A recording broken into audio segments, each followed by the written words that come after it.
Okay, welcome to episode 4 of Superfox89's Creepypasta videos.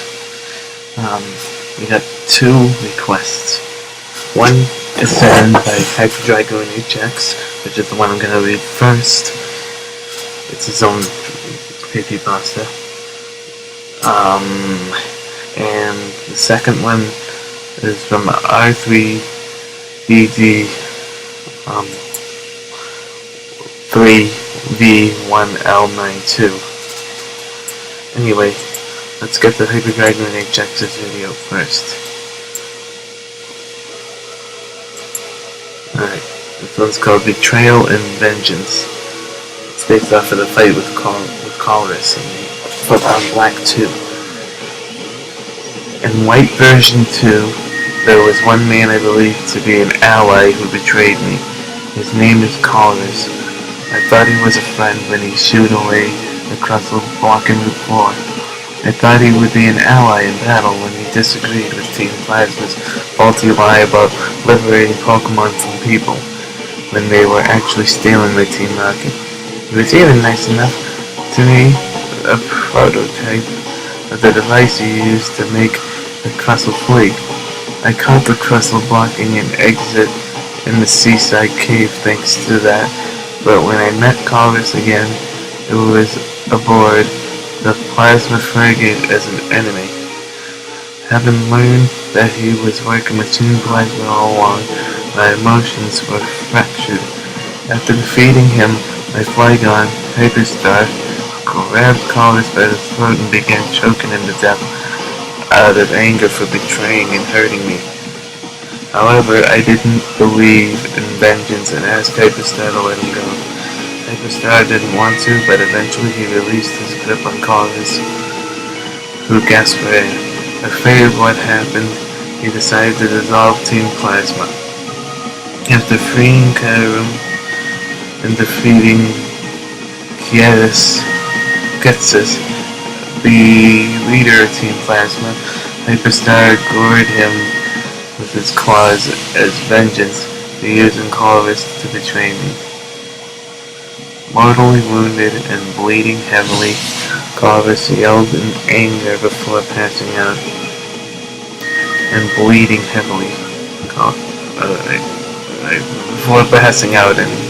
And being rescued by a member of the Shadow Traid, who then, forevermore, feared and hated Hyperstar. And along with Reshiram, who helped me defeat Kyurem, were also horrified about the incident. They both thanked me as well as Hyperstar, but Reshiram quickly left with N, afraid of what Hyperstar has done.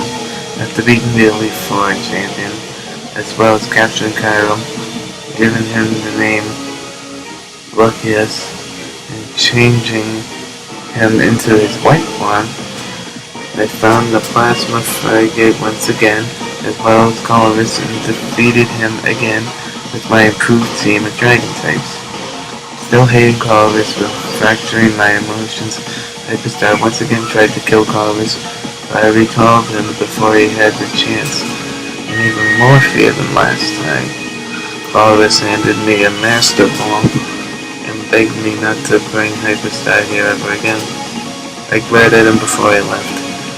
I made some more modifications to my Dragon type team, placing Drago, my Dragonite, and Dragooness, my Haxorus, with a shiny Haxorus I called Dragoonus, and Deathwing, the shiny Dragonite, to help me defeat Steven, the Hoenn Champion, and earn myself the title as the Hoenn Dragon Champion.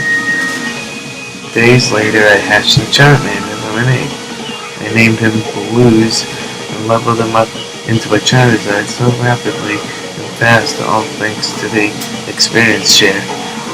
He revealed himself to be the rebirth of Proto-Man and asked to be on my team of dragons because I showed him what it's like to be part of a team.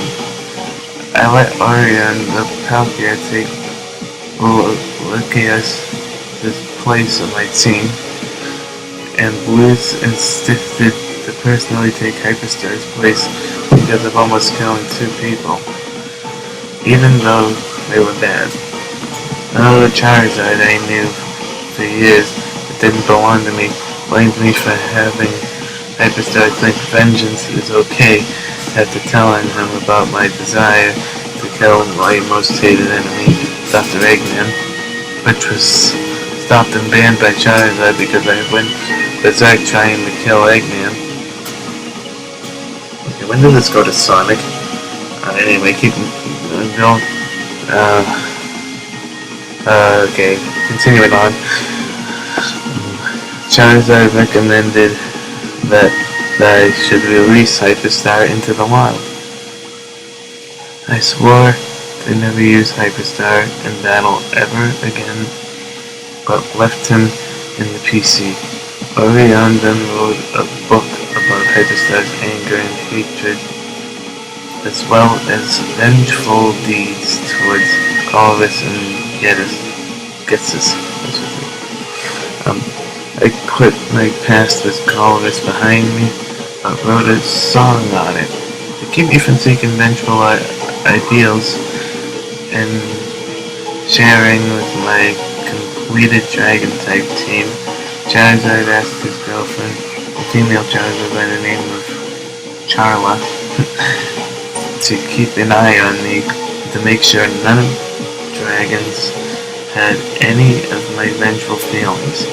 Blues often asked about my connection with Charizard, but I hesitate on it, preferring to keep that info to myself.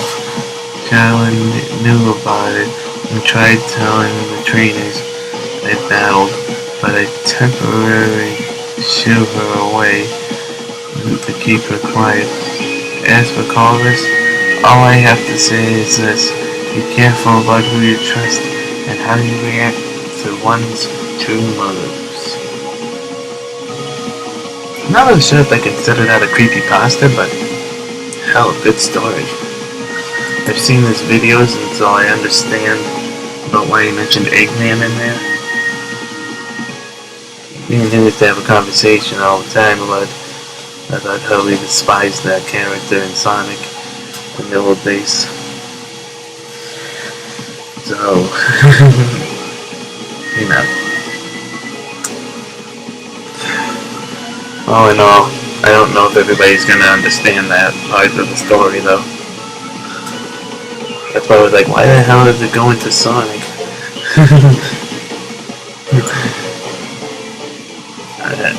I know he kind of screwed up at one point in the story, but anyway, I read the whole story. I think it's an awesome story, and it does teach a damn good moral. Anyway, now to move on to request number 2. Oh yeah, I have to give it a rating. I forgot.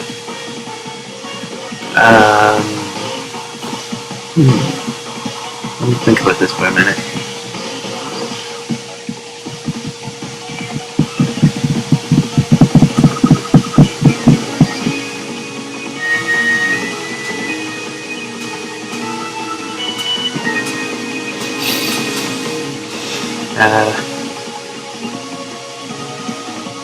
I give it an 8. And that's really up there. So, I'm impressed. I am impressed. So, keep up the good work. Be a professional creepypasta writer in no time. Okay.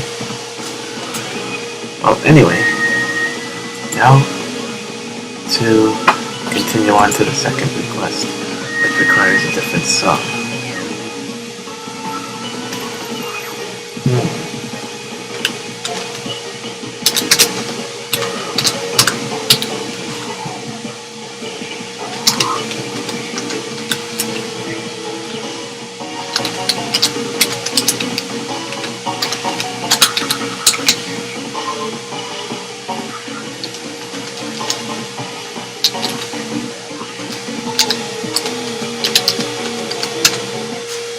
give me a minute to get the music going, and then we will get going on the next story. Let me set it up first. This is the request from I3BD3V1L92. It's a story on MT.SILVER.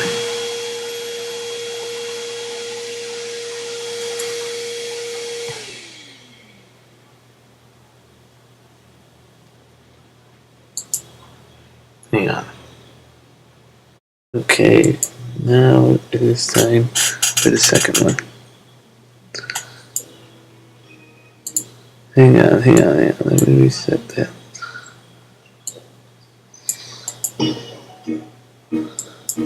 Alright.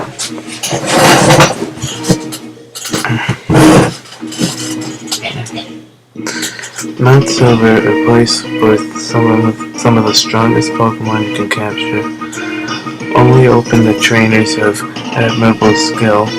Professor Oak, as you know, will allow you to travel here once you beat the Elite Four, because he sees how well you battle, how well you treat your Pokemon. He allows you to travel to MT.SILVER to take on its challenges. But is this truly the only reason? Surely there are other trainers that are deserving of this reward, right? So, why you, of all trainers, why are you so special? Because you are the only one who can set him free. Other than the Pokemon Center that is located there are virtually no other people. There is one, though, located at the tippy top of MT.SILVER alone. You should know him well. You were him once after all. Red. Red is a former apprentice of Professor Oak, receiving his Pokédex many years before you start your journey. After he travels, he, like you now, gained access to MT.SILVER. After training here, he climbed to the top of MT.SILVER and isolated himself from the rest of the world, training in solitude, losing contact with anyone and everyone who he considered worthwhile.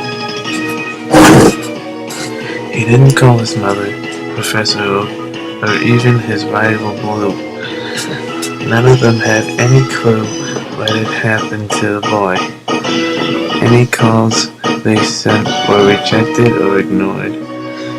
After a while, they stopped calling, but Professor Oak, curious as to what happened to the boy, climbed up to MT.SILVER, reaching its peak.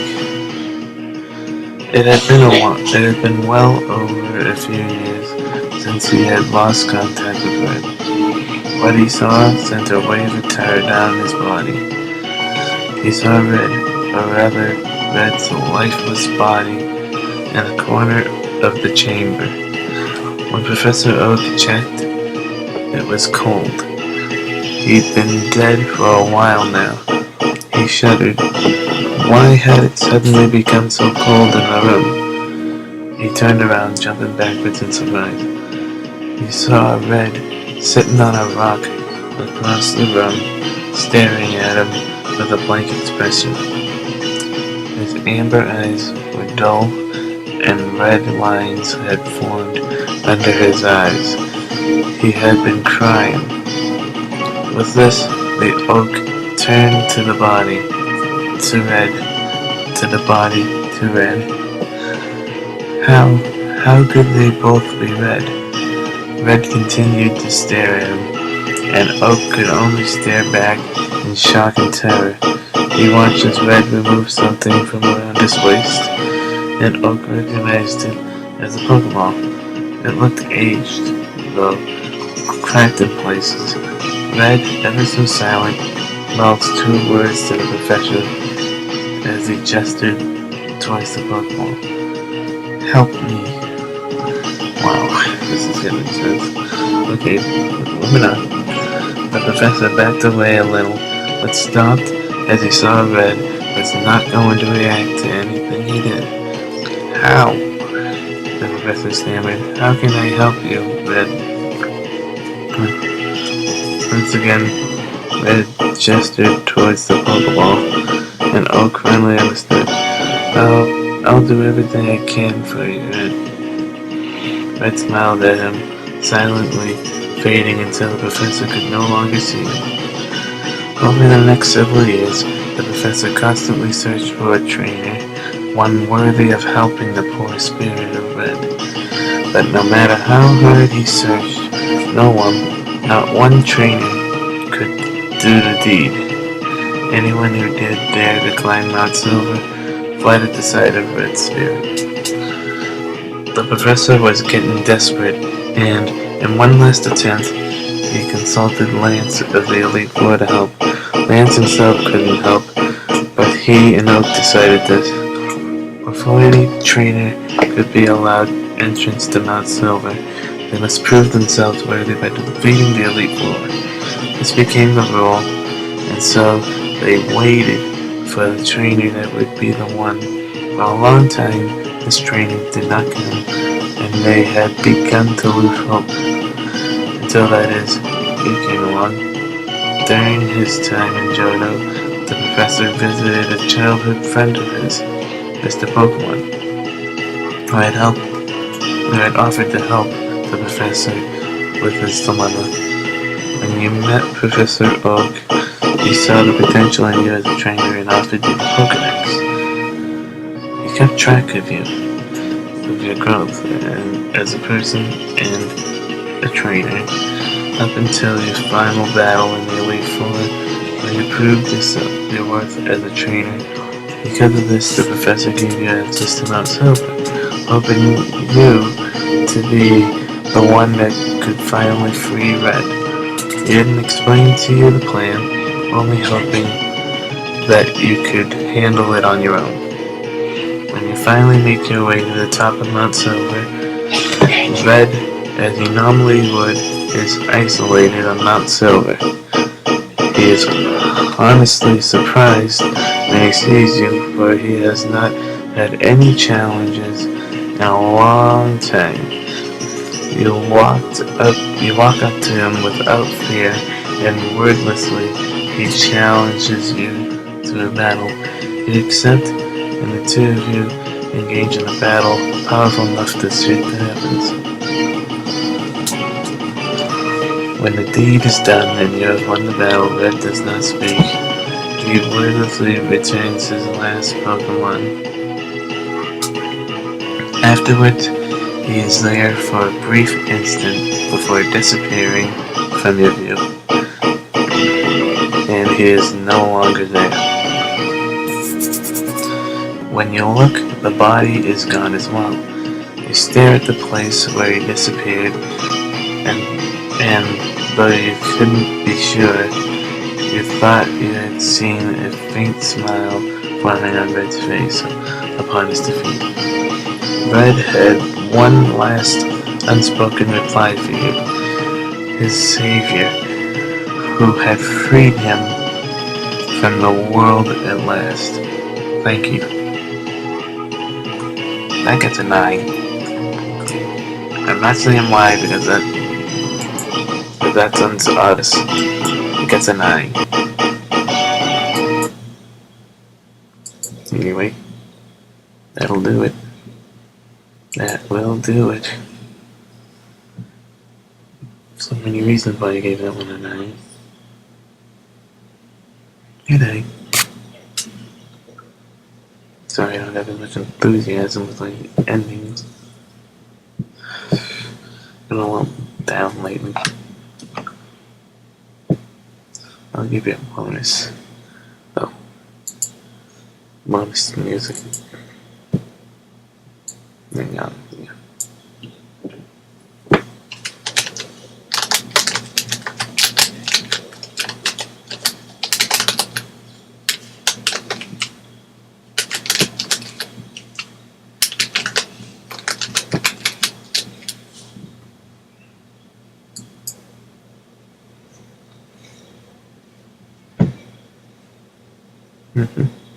There it is.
What the fuck? Alright. The end.